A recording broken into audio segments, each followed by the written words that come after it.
নমস্কার, আপনারা দেখছেন তুহিনার হেলদি রান্না। আজ আমি আবারও একটা সম্পূর্ণ নতুন রেসিপি নিয়ে চলে এসেছি। আজ আমি রান্না করেছি ছানার পাতুরি। এর জন্য নিয়েছি একটা বাটিতে সাদা সর্ষে 1 চামচ, একটা বাটিতে হাফ মালা নারকেল কোড়া, আর একটা বাটিতে 1 চামচ পোস্ত আর 8টার মতো কাজু বাদাম। এইগুলো আমি সব বেটে নেব। এবার একটা প্লেটে আমি নিয়ে নিয়েছি ছানাটাকে একটা চামচে করে আমি একদম মোলায়েম করে মেখে নেব। এমনভাবে মেখে নিতে হবে যাতে এর মধ্যে এতটুকু দলা না থাকে। এখন মোটামুটি আমার এইটা মোলায়েম করে মাখা হয়ে গেছে। এবার আমি এতে কয়েকটা জিনিস দিয়ে দেব। আমি প্রথমেই এতে দিয়ে দিলাম বেটে রাখা নারকেল কোড়াটা দেবার পর আমি এতে দিয়ে দিলাম পোস্ত আর কাজু বাদাম বাটা। এইটা দেবার পর আমি এতে দিয়ে দেব সর্ষে বাটাটা। আমি এই সর্ষেটা বেটেছিলাম কাঁচা লঙ্কা আর নুন দিয়ে, এতে করে এটা তেঁতো হবে না। এরপর দিয়ে দিলাম পরিমাণ মতো হলুদ গুঁড়ো, লঙ্কা গুঁড়ো, স্বাদ মতো নুন আর 1 চামচ চিনি। এবার এই সমস্ত জিনিসগুলো আমি একটা চামচে করে ভালো করে মাখিয়ে নেব। এইভাবে বেশ কিছুক্ষণ সময় ধরে এইগুলোকে একদমই মসৃণভাবে মেখে নিতে হবে। এখন এইগুলো মাখা হয়ে গেছে। আর অনেকক্ষণ ধরে মাখানোর ফলে ছানাটাও ভীষণ নরম হয়ে গেছে। এইদিকে আমার ছানা মাখাটা রেডি হয়ে গেল, আর আমি আগে থেকে কিছু কলাপাতা কেটে রেখে দিয়েছি। পাতুরি করার জন্য কলাপাতা লাগবে, তাই সেইগুলো পরিষ্কার করে আমি একটু আগুনে ঝলসে নিচ্ছি। এই কলাপাতাগুলোকে একটু ঝলসে নিলে এইগুলো ভীষণ সফট হয়ে যাবে। এর ফলে এইগুলো মুড়ে নিতেও খুব সুবিধা হবে। এখন আমার পাতাগুলো ঝলসানো হয়ে গেছে। এবার আমি একটা কড়াই করে জল বসিয়ে দিলাম। এদিকে একটা পাতার ওপর আমি ছানা দিয়ে আমি পাতুরি তৈরি করে নেব। কিছুটা পরিমাণ ছানা মাখা আমি কলা পাতার ওপর রাখলাম, আর দুটো চেরা কাঁচা লঙ্কা দিয়ে এবার দুদিক থেকে আমি মুড়ে দিলাম। এই দুদিক ভালো করে মুড়ে দেওয়ার পর আমি অপর দুদিকও একইভাবে মুড়ে দেব, ঠিক যেভাবে পাতুরি তৈরি করে। এবার এই কলা পাতার মোড়কটা একটা সুতো দিয়ে দুদিক থেকে ভালো করে জড়িয়ে ফাঁস দিয়ে বেঁধে দিতে হবে।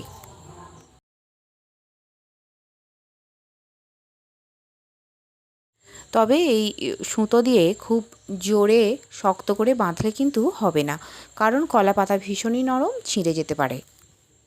এখন আমার একটা পাতুরি তৈরি হয়ে গেল। এইটাকে সাইডে একটা জায়গাতে আমি রেখে দিলাম। আর একটা আমি পাতুরি এবার তৈরি করে নেব।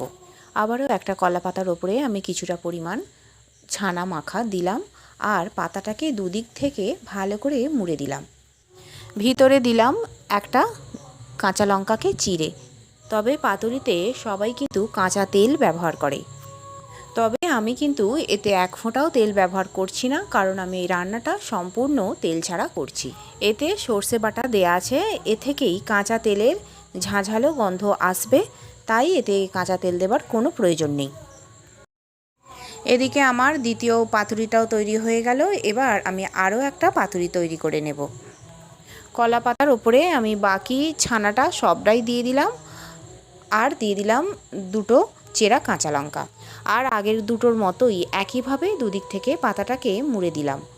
দুদিক থেকে পাতা দুটো মুড়ে দেওয়ার পর অপর দিক দুটো থেকেও মুড়ে দিতে হবে।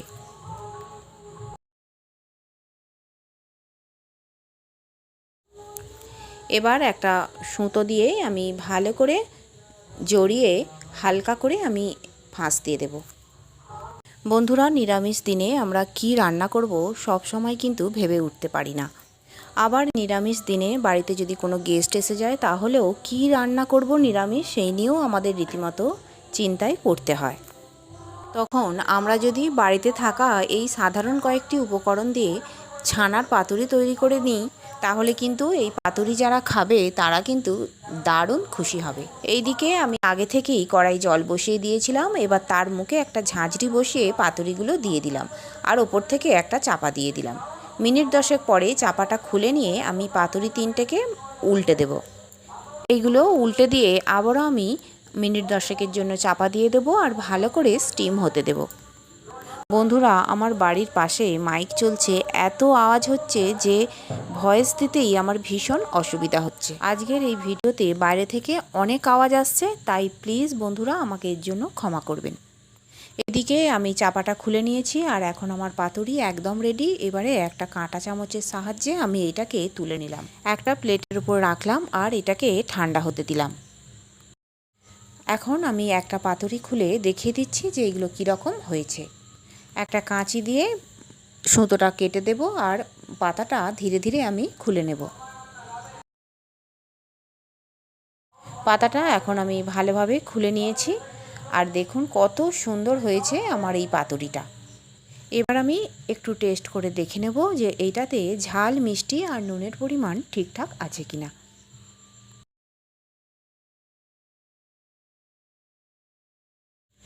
একদমই সব কিছু ঠিকঠাক হয়েছে।